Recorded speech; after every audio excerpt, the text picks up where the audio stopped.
আগামী রাস পূর্ণিমা 15ই নভেম্বর শুক্রবার শ্রীকৃষ্ণের রাস উৎসব। রাস কাকে বলে মায়েরা? আত্মা আর পরমাত্মার মিলনের নাম রাস। 12টি রস এক জায়গায় মিলিত হয়ে রাস হয়। আপনাদের কাছে নিবেদন রইল এই রাস পূর্ণিমার দিন আপনারা পালন করুন। আর আপনাদেরকে বলে রাখি 15ই নভেম্বর রাস পূর্ণিমা শুক্রবার দিন আপনারা সেই পূর্ণিমার দিনে কেউ অন্ন খাবেন না। কি খাবেন? রুটি খেতে পারেন, লুচি খেতে পারেন, নিরামিষ সবজি খেতে পারেন। রাস পূর্ণিমার দিন সবাইকে ভক্তদেরকে একটু প্রসাদ দিতে পারেন, ভগবানের চরণে প্রণাম করবেন, তুলসী পত্র দেবেন, ভগবানের গুণগান গাইবেন, বাস রাস পূর্ণিমা পালন হয়ে যাবে। সবাই মিলে বসুন একসঙ্গে। যারা বৈষ্ণব হয়, যারা ভক্ত হয়, বছরে 4টা রাত্রি জেগে থাকে। খুব শাস্ত্রীয় কথা, কিন্তু এগুলো সব জায়গায় পাবেন না, আপনি ভালো করে শুনে নিন। বলছে বছরে 4টা দিন বৈষ্ণব ভক্তদেরকে জাগতে হয়। কোন কোন দিন মায়েরা? একটা দিন হচ্ছে জন্মাষ্টমীর দিন। কেন? পৃথিবীর পিতা যদি জেগে থাকে, ছেলে মেয়েরা কি ঘুমাতে পারে? কেন? সেদিন ভগবান শ্রীকৃষ্ণের জন্ম হলো। শাস্ত্র কোথায়? শ্রীমদ্ ভাগবত গীতা। ভাগবত কি বলল? রাত্রি 12টায় কৃষ্ণের জন্ম হলো। জন্ম হয়ে বসুদেবকে বলে দিল, তুমি আমাকে নন্দালয়ে নিয়ে চলো। যখন নন্দালয়ে নিয়ে গেল তখন সকাল হয়ে গেল। তারপরে তো ওখানে গিয়ে নন্দ কি আনন্দ হয়ে জয় কানাইয়া লালকে আনন্দ করতে লাগলো। সারা রাত্রি ভগবান ঘুমোতে পারে নাই। তাই যেদিন জন্মাষ্টমীর দিন প্রকৃত ভক্তগণ জন্মাষ্টমীর দিন ঘুমায় না। এক, তাকান মায়েরা। দ্বিতীয় কি? দীপাবলির দিন। এই যে বললাম পেটে দড়ি বেঁধেছিল কার্তিক মাসের কোন দিন? মা দীপাবলির দিনে মা যশোদা গোবিন্দকে দড়ি দিয়ে বেঁধেছিল। আচ্ছা বলুন তো, যাকে দড়ি দিয়ে বাঁধা রাখা হয় সে কি কখনো ঘুমোতে পারে? সেই দীপাবলির দিন যদি সারা রাত্রি জাগতে পারেন ভালো, না জাগতে পারলে রাত্রি 12টা পর্যন্ত। অসুস্থ ব্যক্তিদের জন্য নয়, কিন্তু সুস্থ সমর্থবান ব্যক্তির জন্য বলে গেলাম। 3 নম্বর শুনে রাখুন, একাদশীর দিনে রাত্রি জাগরণ করতে হয়। কেন? তাকাবেন, ব্রহ্ম বৈবর্ত পুরাণ বলছে একাদশীর দিনে ভগবান কৃষ্ণের সঙ্গে রাধারানীর বিয়ে হয়েছিল। সবাই তাকান, ব্রহ্ম বৈবর্ত পুরাণ বলছে বৃন্দাবনের ভান্ডির বনে ভগবান শ্রীকৃষ্ণের সঙ্গে রাধারানীর বিয়ে হয়েছিল একাদশীর দিনে। আর শাস্ত্র বলছে সেদিন শালগ্রাম শিলারূপে ভগবানের সঙ্গে তুলসী দেবীর বিবাহ হয়েছিল একাদশীর দিনে। ওই জন্য একাদশী দিনে জাগতে হয়। আর একটা দিন জাগতে হয় রাস পূর্ণিমা। মায়েরা, হিন্দুদের যে উৎসবের পেছনে যাত্রা লেখা থাকে সেই উৎসবে ভগবান মন্দিরে থাকে না। মিলাবেন কথাগুলো। রাস যাত্রা ভগবান মন্দিরে থাকে। জোরে বলুন। ব্রজগোপীদের সঙ্গে নৃত্য করবার জন্যে মন্দির থেকে বেরিয়ে যায়। ঝুলন যাত্রা ওই দিন ভগবান দোল খাবার জন্যে মন্দির থেকে বেরিয়ে যায়। রথযাত্রা ওই দিন জগন্নাথ দেব মন্দিরে থাকে না, বেরিয়ে যায়। দোল যাত্রা ভগবান রং খেলার জন্য বেরিয়ে যায়, ওই দিন কিন্তু মন্দিরে থাকে না। রাস যাত্রা 12টা মাসের মধ্যে এই মাসটা খুব দামি মাস। এটা হচ্ছে কার্তিক মাস। এই মাসে যে কীর্তন শুনতে পারবে, হরিনাম করতে পারবে, অন্য মাসে যে ফল লাভ করবে এই মাসে তার 1000 গুণ বেশি ফল লাভ করবে। এটা ডিসকাউন্টের মাস। এই জন্য এই মাসে দেখবেন ভাগবত পাঠ, হরিকথা, কৃষ্ণ কথা যেখানে হয় মানুষ সংসার ছেড়ে কাতারে কাতারে আসে। কেন? এই মাসে 1000 গুণ ফল লাভ হয়। এই জন্য মায়েরা সকালবেলায় ঘুম থেকে উঠে স্নান করে মন্দির পরিক্রমা করতে হয়। এই মাসে বৃন্দাবনে যাবেন, সকালে যমুনাতে স্নান করবে সব ভক্তগণ, আর মন্দির পরিক্রমা করবে। রাস্তা দিয়ে সাধুগুরু বৈষ্ণব পেরিয়ে গেলে বাচ্চাকে হাতে ধরে নিয়ে গিয়ে উনাদের চরণে প্রণাম করতে শেখান। উনারা যত আশীর্বাদ দেবেন আপনার ছেলে মেয়ে তত উন্নতি হবে। বৈষ্ণবের কৃপা বাচ্চাদের দরকার আছে। মায়েরা, বাচ্চা ছেলে জন্ম নেবার পর আস্তে আস্তে যখন বড় হবে তাদেরকে দুটো জিনিস শেখান। কি? আগে মন্দিরে গিয়ে সকালবেলায় ঘুম থেকে উঠে প্রথমে মন্দিরে প্রণাম কর, তোর দাদু ঠাকুমাকে প্রণাম কর, আমাকে আর তোর বাবাকে প্রণাম কর। আপনি সংস্কার শেখাবেন, ছেলেকে ছেড়ে সংসার ছেড়ে চলে যাবেন, ইহলোক ছেড়ে পরলোকে কিছু রেখে যাবেন। অনেকে বলে আমি মরে যাব, চিন্তা নাই, ছেলের জন্য 1 কোটি টাকা রেখে গেলাম। আমি তাকে প্রশ্ন করবে, টাকা তো রেখে গেলেন, ছেলেকে তৈরি করলেন কেমন? এই রকম না, এইরকম। যদি এইরকম তৈরি করেন তাহলে যে টাকাটা রাখলেন আপনার সাধ্য কাজে সাধুগুরু বৈষ্ণবকে সেবা করিয়ে আনন্দে জীবন কাটাবে। আর যদি এইরকম করে যান ও তো নিতাই গৌর হরিবোল হয়ে যাবে, সবাইকেও হরিবোল করে দেবে। তাই বারবার বলবো, সন্তানকে মানুষ করতে গেলে কিছু কাজ করতে হয়।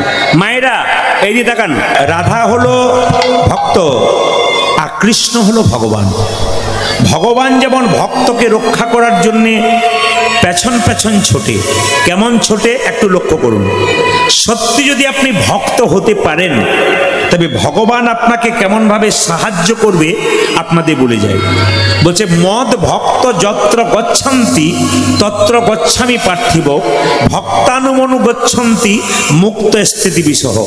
আপনারা সংস্কৃত কথা বুঝলেন না, বাংলা করে বলি।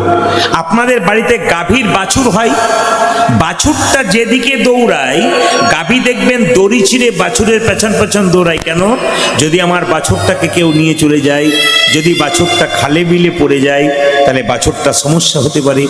গাভী যেমন বাছুরের পেছনে পেছন বাছুরকে রক্ষা করার জন্য ছুটে যায়, ভক্ত যদি ভগবানকে ডাকে ভগবান গাভীর মতো ভক্তের পেছনে পেছনে ছুটতে। আমি খুব বিশ্বাস করি যদি আপনার ঠিক ঠিক মতো ভগবানের ভজন করতে পারেন এবং ভগবানকে বিশ্বাস করতে পারেন, ভগবান গাভীর মতো আপনার পেছন পেছন আপনাকে রক্ষা করবে। আমি শুধু বলে রাখি, আপনারা কালী পুজো করছেন, আপনারা সরস্বতী পুজো করছেন, আপনারা আরো দুর্গা পুজো করছেন, কিন্তু আসল পুজো কি বলুন তো? ঈশ্বর পরমা কৃষ্ণ সচ্চিদানন্দ বিগ্রহ অনাদির আদি গোবিন্দ সর্ব কারণের কারণম। মায়েরা, একমাত্র ঈশ্বর কৃষ্ণকে ভজনা করাই শ্রেষ্ঠ। তাহলে প্রশ্ন করবেন, প্রদীপ বাবু সরস্বতী পুজো করব না, দুর্গা পুজো করব না, লক্ষ্মী পুজো করব না? আপনি সব পুজোই করবেন। কেন? ব্রাহ্মণ মন্ত্র বলার সময় আচমন নিয়ে দেখবেন যে কোনো দেবদেবীকে পুজো করুক, শ্রী বিষ্ণু শ্রী বিষ্ণু শ্রী বিষ্ণু, আগে কিন্তু ভগবান বিষ্ণুরই আরাধনা করে। তাই আপনারা প্রত্যেকটা দেবদেবীকে ভজনা করবেন, কারণ ভজনার পূর্বে বিষ্ণুর নাম করতে হয়। তাই আসুন, স্বয়ং কলিযুগের ভগবান গৌর হরি নবদ্বীপের মাটিতে এলেন কেন একটু বুঝিয়ে দিয়ে যায়। একদিন রাধারানী এবং প্রাণ গোবিন্দ যুগলে বসে আছেন, রাধারানী গোবিন্দের চরণ সেবা করছেন। হঠাৎ রাধারানী বলছে, বধূ গত রাত্রিতে একটা স্বপ্ন দেখলাম। কৃষ্ণ বলল, রাধে তুমি কি স্বপ্ন দেখলে? দেখলাম একটা কলির জীবের দ্বারে গৌর মূর্তি ভেসে বেড়াচ্ছে। কেন দেখলাম? ভগবান কৃষ্ণ বললেন, রাধে তুমি ভুল স্বপ্ন দেখোনি, ঠিক দেখেছো। আমি তোমার প্রেম ঋণ শোধ করবার জন্যে গৌর হয়ে কলির জীবের মাটিতে রাধে রাধে বলে কেঁদে কেঁদে তোমার আমি প্রেম ঋণ শোধ করে দেব। বলছে, হ্যাঁ গো, আমাকে গৌর হতে গেলে আমি একা যাব না, তোমাকে নিয়ে যাব। আমার গায়ের রং তো কালো, আমি কৃষ্ণ, আমাকে সাদা হতে গেলে তোমার রংটা ধার নিতে হবে। আমার মধ্যে কোনো প্রেম নাই, তোমার প্রেমটা আমাকে ধার নিতে হবে। আজকে কিন্তু আপনাদের রাস্তায় রাস্তায় দেখতে পেলাম পূজা চলছে। কি পূজা চলছে? ছট পূজা। আপনাদের কারো জানা আছে ছট পূজা মানে কার পুজো করছে? সূর্যদেবের পুজো করছেন। আর সূর্যদেবের দুটো স্ত্রী আছে, একটা উষা একটা প্রত্যুষা, এদের দুজনে পুজো হচ্ছে। কিন্তু পুকুরের ধারে ধারে দেখবেন আলো সাজিয়ে প্রদীপ জ্বালিয়ে মায়েরা কি সুন্দর ছট পূজা করছে, বাবারা করছে। ছট মানে সূর্যদেবের পূজা। এই জন্য আপনারা সবাই জেনে রাখুন, এই ছট পূজা শুধুমাত্র এখন চলছে তা নয়। পঞ্চপাণ্ডব যখন বনে গিয়েছিলেন দ্রৌপদীর সঙ্গে, তখন তারাও নাকি ছট পূজা করেছিল, এর শাস্ত্রে প্রমাণ রয়েছে। শুধু তাই নয়, আবার দেখবেন সীতা এবং রামচন্দ্র এরাও বলছে যে ছট পূজা করেছিলেন, মানে প্রমাণ রয়েছে আর কি। এই জন্য ছট পূজা আজকে নয়, বহুদিন ধরে চলছে। এই জন্য আপনারা যারা ছট পূজা করতে পারলেন না, আপনারা কালকে সকালবেলায় স্নান করে সূর্যদেবকে প্রণাম করবেন। এই প্রণামটা শুধু আজকে নয়, সারা বছর স্নানের পরে তুলসী গাছে জল দেবার আগে আপনাদের কাছে নিবেদন রইল, সূর্যদেবকে একটু প্রণাম করবেন। একটা মন্ত্র আছে, সেই মন্ত্রটা যদি কেউ বলতে না পারেন, আপনি সূর্যদেবায় নমঃ, যদি ওটাও বলতে না পারেন, সূর্যদেবকে স্মরণ করে প্রণাম করবেন। সূর্যদেবের কৃপা কিন্তু আপনাদের হবে। আমি আপনাদের বলতে চাই, যারা কীর্তন শুনতে এসছেন, কটা টাকা এনেছেন এটা দেখব না, মন্দিরে যাচ্ছেন কটা ফল নিয়ে যাচ্ছেন, ভগবান তো খায় না। জোরে বলুন, ভগবান খায়? জোরে বলবেন, খায়? দু চারজন ভয়ে বলছে না, হ না না কি বলবো আর, মানে হ্যাঁ বলবো না না আবার ভগবান খায়। আমি দেখতে পাচ্ছি, সে দেখবেন ভোটের সময় হয় না, কিছু পার্টি আছে দুপক্ষেই মুড়ি খায়, কাকে যে ভোট দেয় অন্তর্যামী ছাড়া কেউ জানে না। এই জন্য হু হা নয়, একটু লক্ষ্য করবেন। আপনারা মন্দিরে আপেল কলা দিন, জোরে বলুন ভগবান খায়, জোরে বলুন। আচ্ছা যদি না খাই তাহলে দেন কেন? কাল থেকে তাহলে দেবেন না?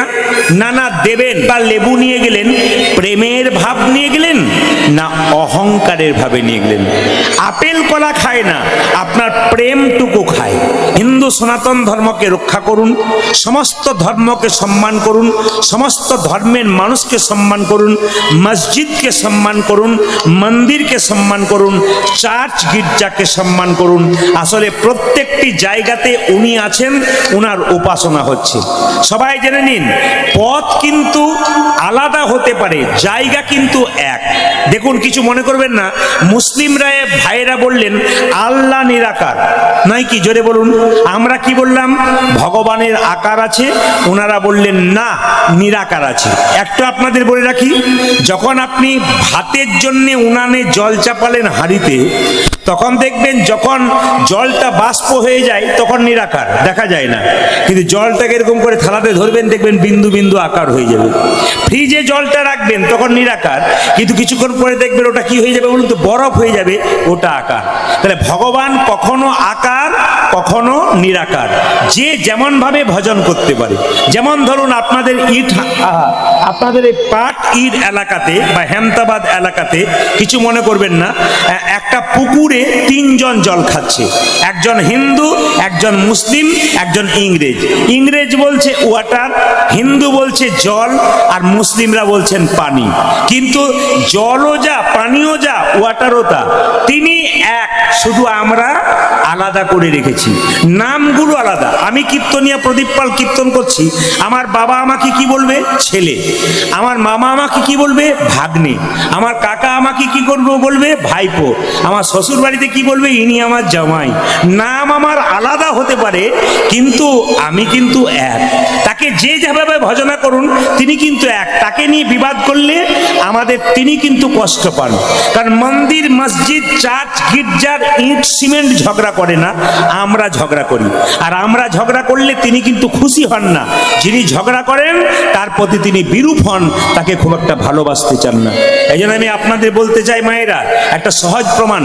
আপনাদের এই এলাকাতে এই পাড়ার ছেলের সঙ্গে ওই পাড়ার মেয়ের বিয়ে হলো, কিছু মনে করবেন না। এই পাড়ার ছেলের সঙ্গে ওই পাড়ার মেয়ের বিয়ে হলো। গ্রামে গ্রামে বিয়ে হলে সুবিধা কি বলুন তো? মেয়েদেরও সুবিধা, ছেলেদেরও সুবিধা। বারবার শ্বশুর বাড়ি যাবে, মিষ্টির প্যাকেট নিয়ে যেতে হবে না। গ্রামে শ্বশুর বাড়ি খাবে আর চলে আসবে। আর মেয়েদের সুবিধা কি? ঝগড়া হবে আর নিতাই গৌর হরি বল, একবার থানা বাড়িতে চলে যাবে। তাহলে এই দুটো সুবিধা আছে। তো স্বামী স্ত্রীতে ঝগড়া হয়েছে, এই পাড়ার মেয়ে ও পাড়ার ছেলে। এখন তাদের দুটো ছেলে, তারা গেছে কোথায়? তারা স্কুলে পড়তে গেছে।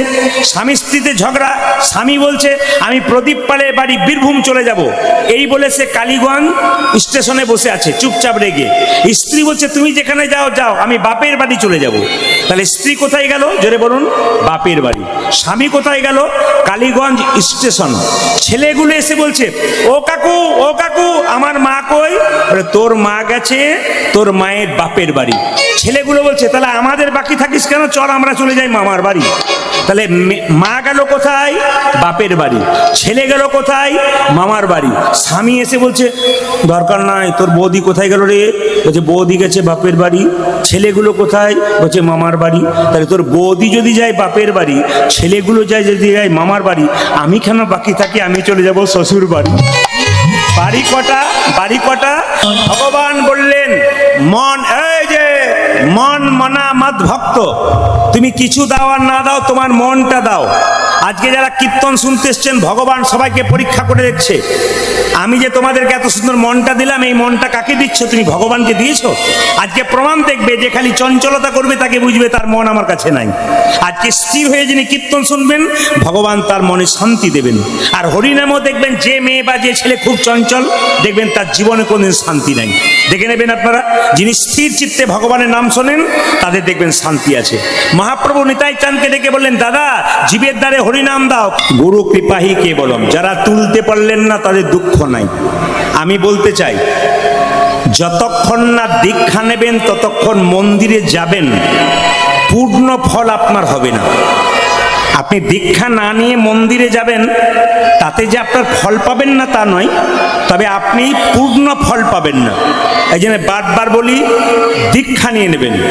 একজন ব্রাহ্মণ যেমন পৈতে বা উপনয়ন না হলে পুজো করবার কোনো অধিকার পায় না, একজন মানুষ যতক্ষণ না দীক্ষা নেয় ততক্ষণ পর্যন্ত গৌর গোবিন্দ ভজন করবার অধিকার পায় না। হরি বল। সবাই লক্ষ্য করুন মায়েরা, এই দিয়ে তাকাবেন। আমি আপনাদের বলতে চাই, দীক্ষা নিলে দেহ শুদ্ধ হয়। দীক্ষা মানে কি? দিয়ে খা। যারা যারা দীক্ষা নিয়েছেন শুধু নিলে হবে না। আপনি ভাবছেন অমুক গুরুর কাছে আমি দীক্ষা নিলাম, নিলে হবে না, আচরণ শিখতে হবে। এই দিয়ে তাকান, কি আচরণ? স্নান করে ভগবানের চরণে দেবেন, তারপর খাবেন, তবে দীক্ষা নেওয়া সার্থক আছে।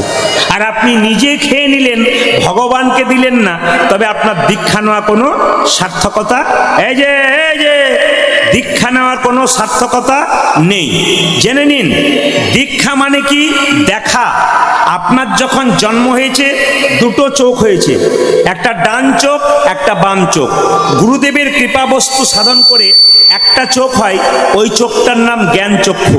যার এখনো জ্ঞান চক্ষু হয় নাই, তার গোবিন্দ চরণ লাভ করার অধিকার হয় নাই। এই জন্য আমি আপনাদের বলবো, যারা গুরুমন্ত্র জপ করেন তারা মন দিয়ে শুনে নিন।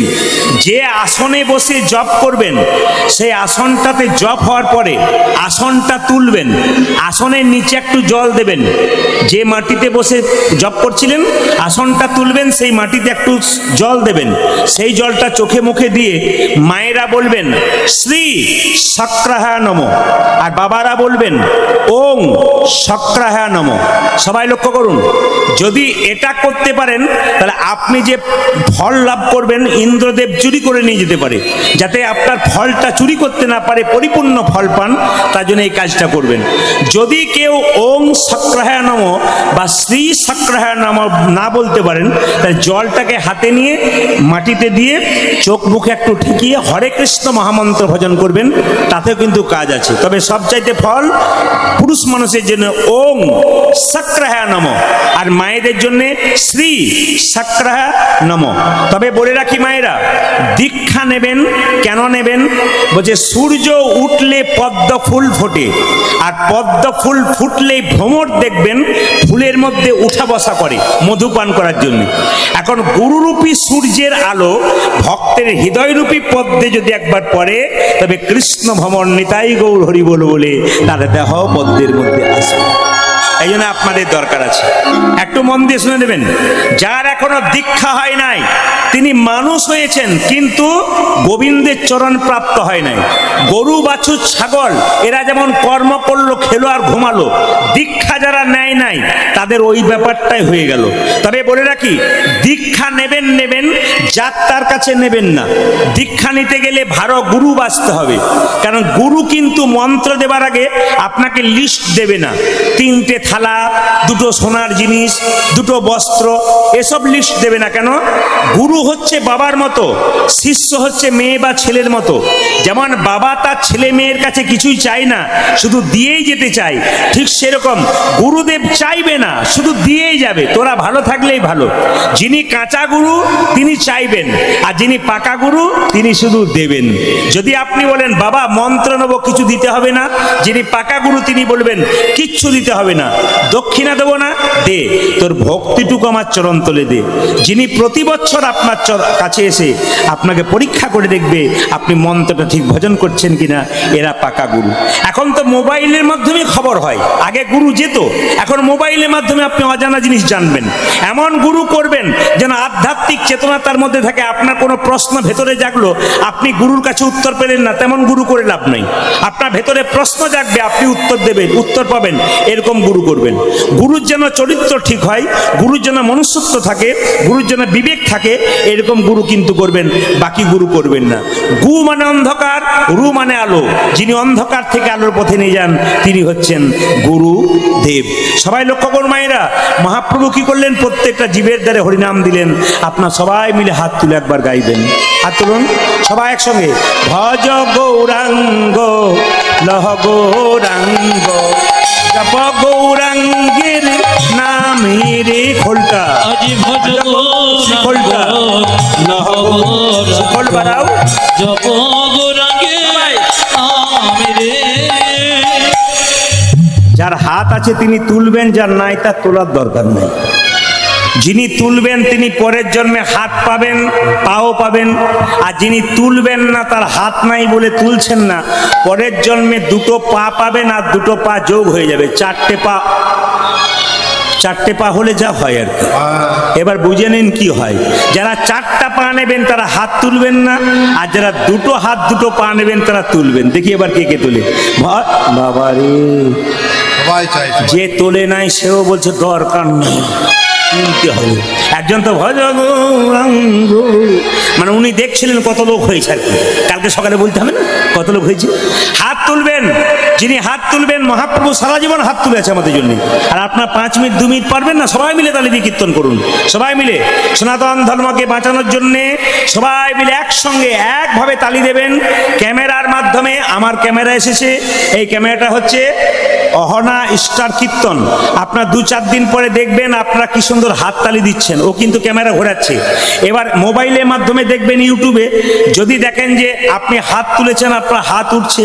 আর যদি কেউ তুলতে গিয়েও তোলেন না, তা দিদি আমি তুলি নাই গো, আমার ওঠে নাই, এটা যেন বলতে না হয়, আফসোস না করতে হয়। সবাই হাত তুলুন। ভজ গৌরাঙ্গ লহ গৌরাঙ্গ, জপ গৌরাঙ্গের বাবা আমি রে। বাবাকে দেখুন, সবাই বাবাকে দেখুন, লক্ষ্য করুন।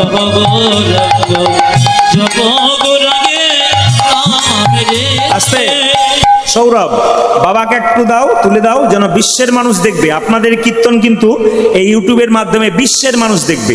গোটা বিশ্বে যত হিন্দু মুসলিম আছে, আমার মুসলিম ভক্ত প্রচুর আছে, তারা আমাকে বলে আপনি দারুণ দারুণ কথা বলেন, আমাদের জীবনে খুব ভালো লাগে। বিবাদের কথা নয়, আপনি সুবাদের কথা বলেন, ভালোবাসার কথা বলেন।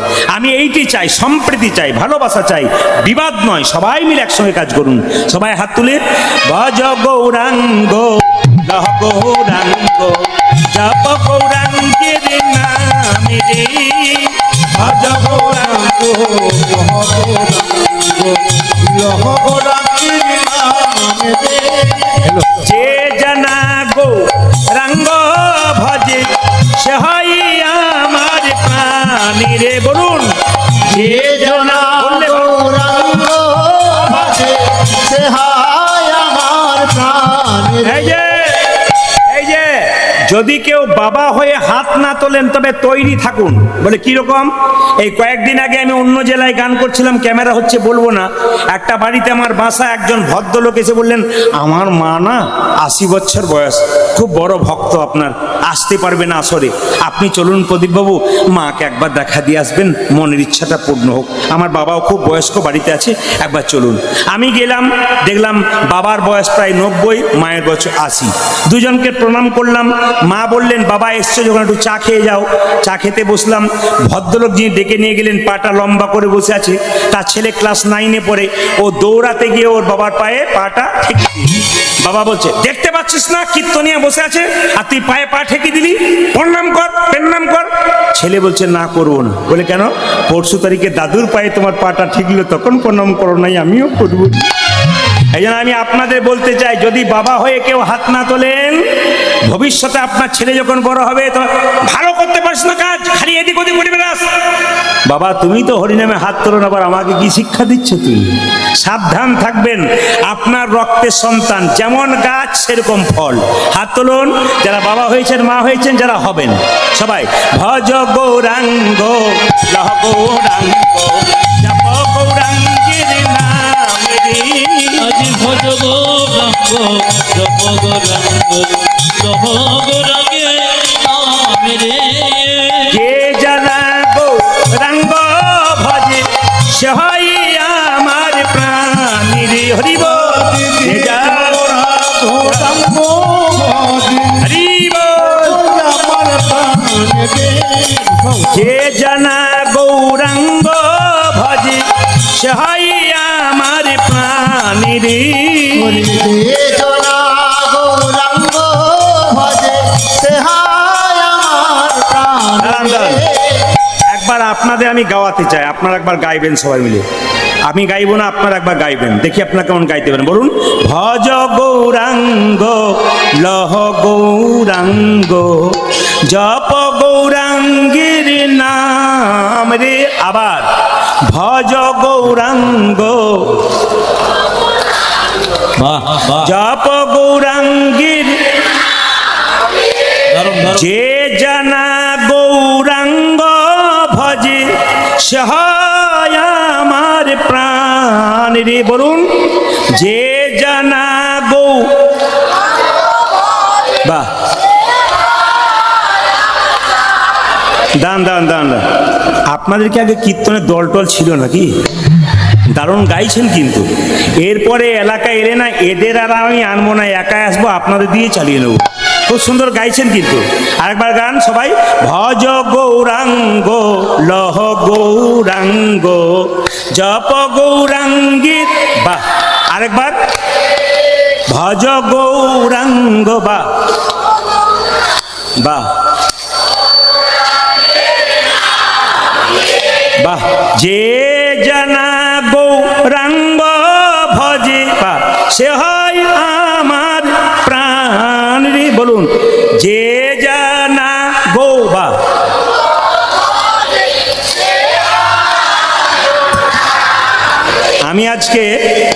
আমি আজকে এখানে এসে ধন্য হলাম। অনেক রাস্তা কেটে এসেছি, ছেলেগুলোকে বকাবকি করেছি। এরা ভাবছে তাহলে ইনি খুব একটা ভালো মানুষ নন, কিন্তু আমি ওইরকম নই। এদের একটু শাসন করেছিলাম মাত্র, ভালোবেসে। কালকে রাত্রিতে এত রাস্তা আমি যাব না, এরা হুলুস হুলুস পড়ে গেছিল, তাহলে উনি আসবেন না বোধহয় না, এটা একটু শাসন করেছিলাম। সবাই মিলে হাত তুলে একসঙ্গে বাইনার সঙ্গে বলুন, ভজ গৌরাঙ্গ লহ গৌরাঙ্গ জপ গৌরাঙ্গের নাম রে। আজ ভজ গৌরাঙ্গ লহ গৌরাঙ্গ জপ গৌরাঙ্গে নাম রে। ভজ গৌরাঙ্গ লহ গৌরাঙ্গ জপ গৌরাঙ্গের নাম রে। সবাই হাততালি দিয়ে ভজ গৌরাঙ্গ কহ গৌরাঙ্গ লহ গৌরাঙ্গের এ জানা গৌরাঙ্গ সে হয় আমার প্রাণ রে। জনা গৌরাঙ্গ ভজে সেহায় আমার প্রাণ রে। যে জানা গৌরাঙ্গ ভজে সে হয় আমার প্রাণ রে। আজ যে জনা গৌরাঙ্গ ভজে সে গো আমার প্রাণ রে। ভজ গৌরাঙ্গ লহ গৌরাঙ্গ জপ গৌরাঙ্গের নাম রে। আজ ভজ গৌরাঙ্গ কহ গৌরাঙ্গ লহ গৌরাঙ্গের ভজ গৌরাঙ্গ লহ গৌরাঙ্গ জপ গৌরাঙ্গের নাম রে। ভজ গৌরাঙ্গ কহ গৌরাঙ্গ লহ গৌরাঙ্গের নাম রে। ভজ গৌরাঙ্গ উলধ্বনি।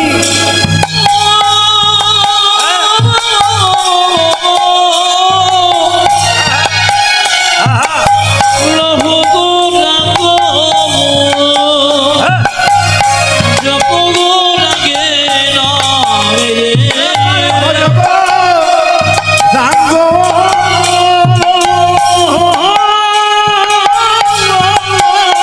আহারে,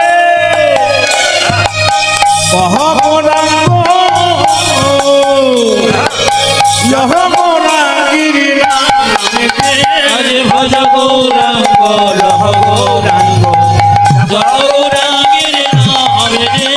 ভজ গৌরাঙ্গ লহ গৌরাঙ্গ জপ গৌরাঙ্গের নাম রে।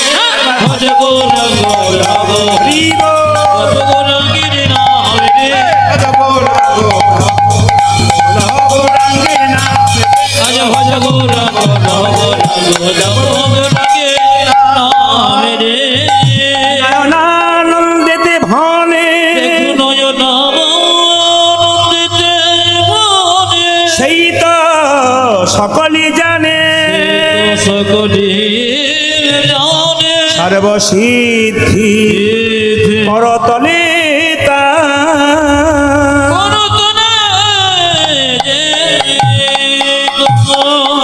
আরেকবার বলুন, রাধে রাধে। বাবারে হাততালি দিয়ে দুই চারজন মা বলছে কি গরম, কি ব্যাপার, জোরে বলুন রাধে রাধে। আরো जोर से बोलना पड़ेगा, আরো जोर से बोलना पड़ेगा, আরো প্রেম से बोलना पड़ेगा। চলুন আমরা বৃন্দাবনে যাই, একসঙ্গে হাততালি দিয়ে যাবো সবাই। চলো রে মন বৃন্দাবন ধাম, बोलो राधा राधा नाम, मिलेंगे मिलेंगे कुंज बिहारी, मिलेंगे राधा प्यारी। चलो मन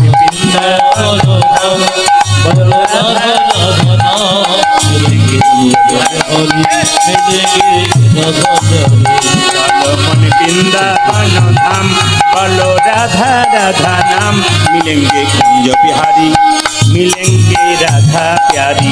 चलो मन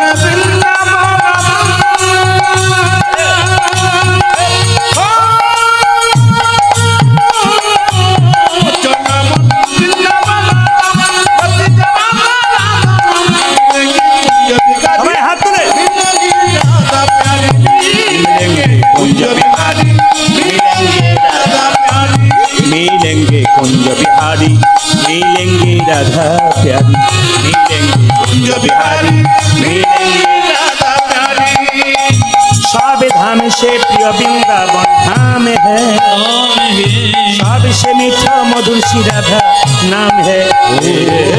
सब धाम से प्रिय वृंदावन धाम है, सबसे मीठा मधुर श्री राधा नाम है। मायरा আসতে এত এখানে দেখছি বাচ্চাগুলো উঠেছে সব জায়গাতে, হ্যাঁ বাবা সব জায়গাতে বাচ্চাগুলো উঠে যায়, বলতে হয় না, আপনি ওঠে কেন? পূর্বজন্মের স্বীকৃতি নইলে হাত তুলতে পারে না। পূর্বজন্মের স্বীকৃতি যাদের ভালো তারা কীর্তন শুনতে পারে, আর যাদের স্বীকৃতি নাই তারা আসবো বলে চেষ্টা করেছিল, আসতে পারে নাই। কারো আবার আসার কথা ছিল না, সে আবার চলে এলো। কেন বলুন তো মায়েরা? যারা আসবো বলে আসতে পারলো না তাদের অবস্থা কেমন হলো? মালদা জেলাতে দেখবেন আম হয় প্রচুর, ওই আম দেখবেন সব গাছে পাকে না, কিছু গাছ থেকে তুলে গ্যাস পাকানো হয়। যেগুলো গাছে পাকে গোবিন্দ সেবায় লাগে, আবার গ্যাস পাকানো ওগুলো গোবিন্দ সেবায় লাগে। তবে গ্যাস পাকানোগুলো একটু দেরি আছে, ওরা এখন জাগে আছে আর কি। যারা আসতে পারলো না তারা গ্যাসে পাকছে, একদিন গোবিন্দ সেবায় লাগবে। আর আপনারা আসতে পারলেন, একবার গাছ থেকে ফল গোবিন্দ সেবায় লেগে গেল। সব ধাম সে প্রিয় বৃন্দাবন ধাম है, सबसे मीठा मधुर श्री राधा नाम है। सब धाम से प्रिय वृंदावन धाम है, सबसे मीठा मधुर श्री राधा नाम है।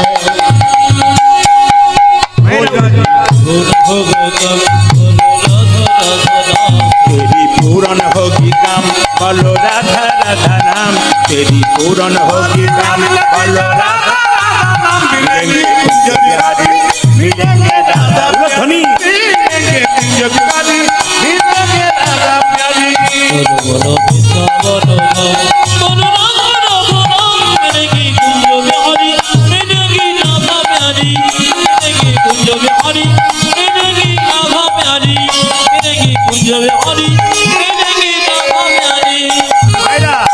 प्रात होने से जमुना में नहाएंगे, परिक्रमा करके जीवन सफल बनाएंगे। प्रात होने से जमुना में नहाएंगे, परिक्रमा करके जीवन सफल बनाएंगे। এই দেখুন মায়েরা এইদিকে, प्रात होने से जमुना में नहाएंगे, परिक्रमा करके जीवन सफल बनाएंगे। प्रात होने पर जमुना में नहाएंगे, परिक्रमा करके जीवन सफल बनाएंगे। तेरी पूरन होगी काम, बोलो राधा राधा नाम, तेरी पूरन होगी काम, रतिजा राधा राधा नाम, तेरी पूरन होगी काम, रतिजा राधा राधा नाम, तेरी पूरन होगी काम, राधा राधा नाम। मिलेंगे कुंज बिहारी, मिलेंगे राधा हाथड़ी सबाई, कुंज बिहारी, मिलेंगे राधा प्यारी, कुंज बिहारी, मिलेंगे राधा प्यारी। देश देश के नर नारी यहाँ आए हैं, बज की रज पर अपना शिष्य झुकाए हैं। देश देश रस में नर नर किया आएंगे रज की रज अपना फिर जलाएंगे এই যে বৃন্দাবনে যাবেন, দেশ দেশ থেকে লোক এসে কি করবে না, বৃন্দাবনে ধুলোতে গড়াগড়ি দেবে, বৃন্দাবনে ধুলো মাটিতে মাথাতে নেবে। এখানে দেখুন দেশ দেশ নরনারী পুরুষ নারী বৃন্দাবনে আসে। আজকে সত্যি এই জায়গাটা বৃন্দাবন, দেশ দেশ না হোক গ্রাম থেকে প্রচুর মায়েরা প্রচুর বাবারা এখানে এসছে কেন না, হরিকথা শুনবার জন্যে আর ধুলো একটু মাথায় নেবার জন্য। দেশ দেশকে নরনারী ইহা আয়েঙ্গে, देश देश के नर नारी यहाँ आएंगे, बाज की रज पर अपना सिर झुकाए, देश देश के नर नारी यहाँ आएंगे, आज की रज को अपना सिर झुकाएंगे। तेरी पूर्ण होगी काम बोलो राधा राधा नाम, तेरी पूर्ण होगी बोलो राधा राधा नाम।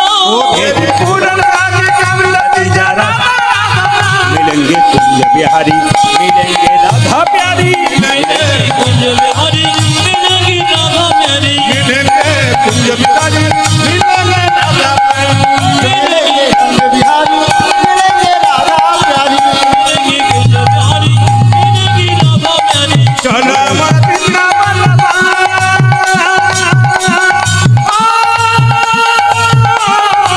चलो अमर वृंदावन लग धुनी मिलेंगे कुंज बिहारी मिलेंगे राधा प्यारी मिलेगी कुंज बिहारी मिलेगी राधा प्यारी, मिलेंगे कुंज बिहारी मिलेंगे राधा সবাই মিলে একসঙ্গে রাধা রানী কি বাহ, জয় বলছেন না ভয় বলছেন বুঝতে পারছি না, একটু জোরে রাধা রানী কি।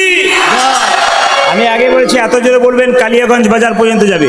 রাধা রানী কি, বাহ, শ্যাম সুন্দর কি, মদন মোহন কি, হরিবাসর কি, কমিটি বৃন্দ কি, সাধুগুরু বৈষ্ণব কি, আপন আপন গুরুদেব কি, महाप्रभु की, नित्यानंद प्रभु की, अद्वैत प्रभु की, श्रीवास प्रभु की, गदाधर प्रभु की, जय श्री कृष्ण, जय श्री कृष्ण, जय श्री कृष्ण।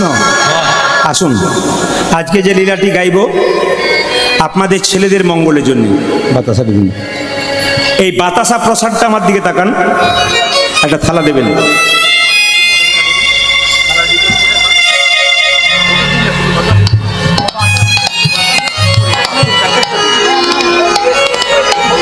মায়েরা এই যে বাতাসা প্রসাদটা দেখতে পাচ্ছেন, আজকে এই লীলা করব যে কীর্তনের মাধ্যমে বাতাসা প্রসাদটা অনেকগুলো বাতাসের এনেছে।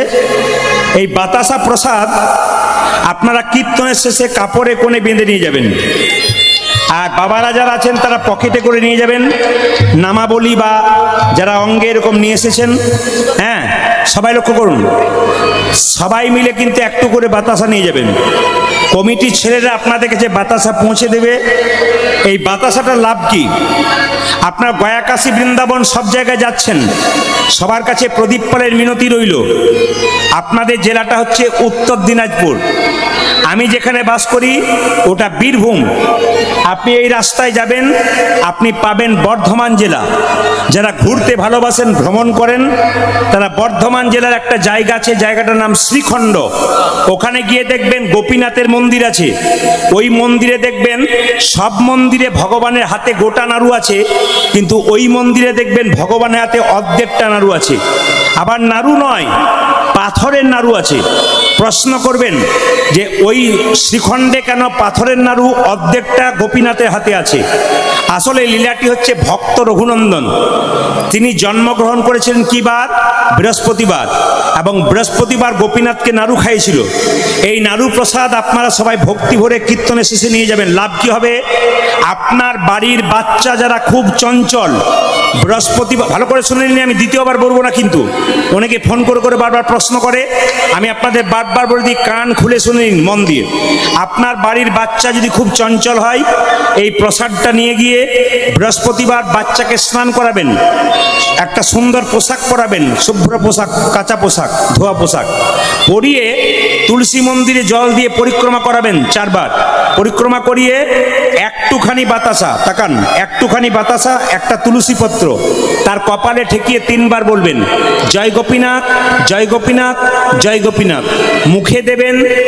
1 বছরের মধ্যে বাচ্চা কৃষ্ণ ভক্ত হবে, 1 বছরের মধ্যে বাচ্চা শান্ত হবে, বাচ্চা বিদ্বান হবে। যদি ভক্তি ভরে করতে পারেন, বিশ্বাসে মিলায়ে বস্তু, তর্কে বহুদূর। এ কাজ যারা করেছে তাদের লাভ হয়েছে।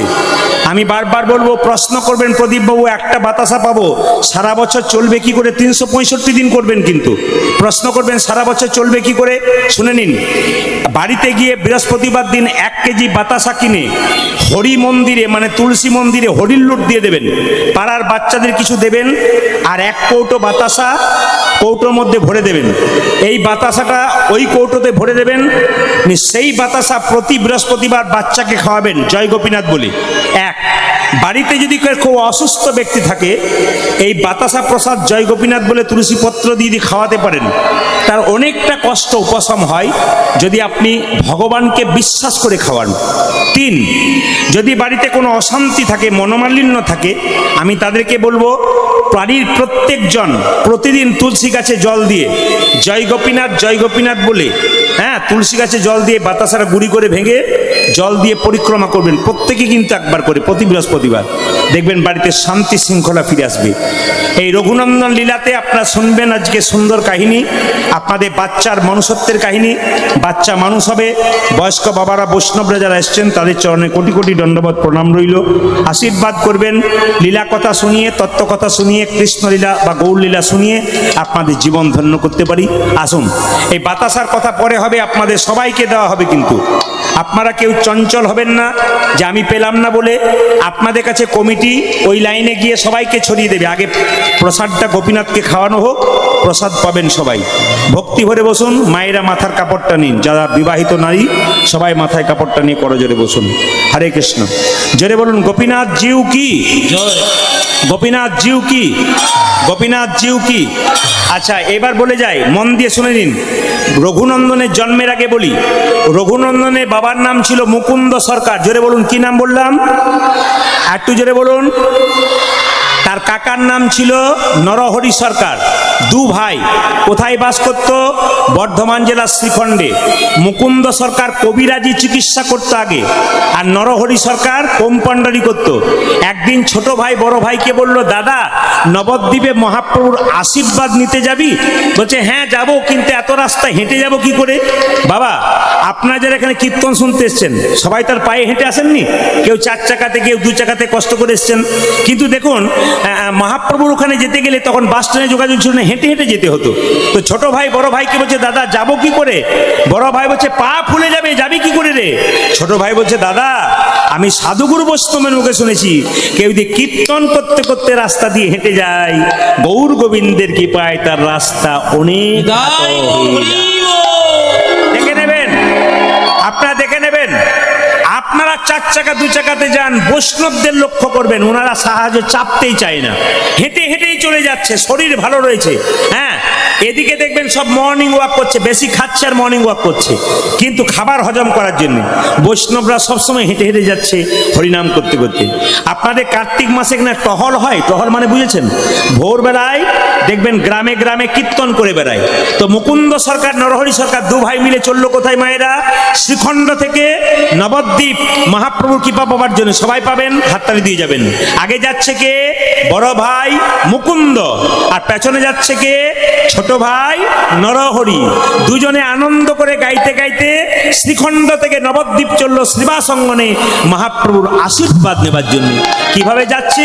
গাইতে গাইতে, কৃষ্ণ কেশব কৃষ্ণ কেশব কৃষ্ণ কেশব তাই কি নাম, রাম রাঘব রাম রাঘব রাম রাঘব রক্ষমাম, হরে কৃষ্ণ হরে কৃষ্ণ কৃষ্ণ কৃষ্ণ হরে হরে, হরে রাম হরে রাম রাম রাম ভাইরা, আমি বলবো আপনারা ডুবে যান। কোথায় ডুববেন? হরি নামে ডুবে যান। এখন ঘরের কথা ভাববেন না, সংসারের কথা ভাববেন না। কীর্তন শুনতে শুনতে যে বেশি ঘর ঘর করবে, মৃত্যুর সময় তার গলাটা বেশি ঘর ঘর ঘর ঘর ঘর ঘর ঘর ঘর করবে। যাতে না করে তার জন্য হাততালি দিয়ে, কৃষ্ণ কেশব কৃষ্ণ কেশব কৃষ্ণ কেশব তাই কি নাম, রাম রাঘব রাম রাঘব রাম রাঘব রক্ষ মাম।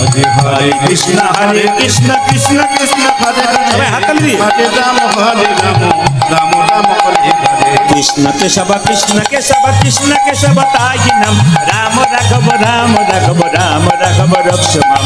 হরে কৃষ্ণ কৃষ্ণ কৃষ্ণ কৃষ্ণ হরে হরে হরে রাম রাম রাম হরে হরে কৃষ্ণ কেশব তাহি নাম রাম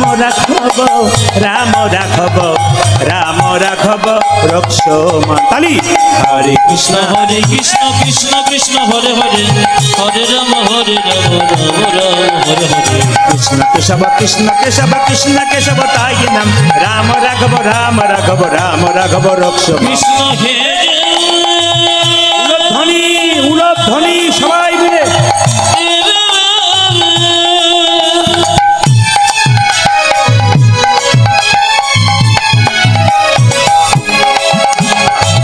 কৃষ্ণ হে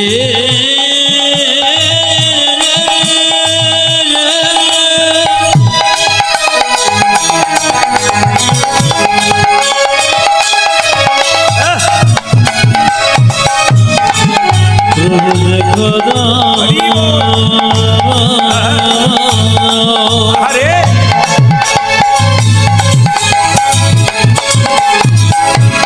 কৃষ্ণ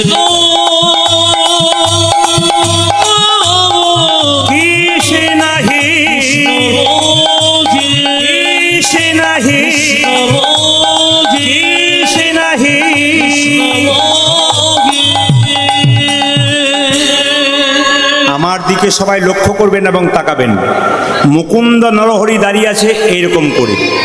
আপনারা বলবেন ঠান্ডা মাথায়, যে গাছের ফল ধরে তার ডালটা নিচের দিকে যায় না ওপর দিকে যায়? জোরে বলুন। একজন বলছে ওপর দিকে যায়। যে গাছে ফল ধরে তার ডালটা নিচের দিকে না ওপর দিকে? আর একটু জোরে বলুন। আচ্ছা, সোনার কলসি যতই দামি হোক, একজনের কাছে মাথা নিচু করতে হয়। কার কাছে? গ্লাসের কাছে। আপনি কয়েকশো কোটি টাকার মালিক হতে পারেন, যদি বৈষ্ণবের চরণে মাথা নত না করতে পারেন তবে আপনার জীবনের কোনো দাম থাকবে না। জেনে নিন মায়েরা, সাধু আস্তে রাস্তা দিয়ে সাধুগুরু আস্তে আস্তে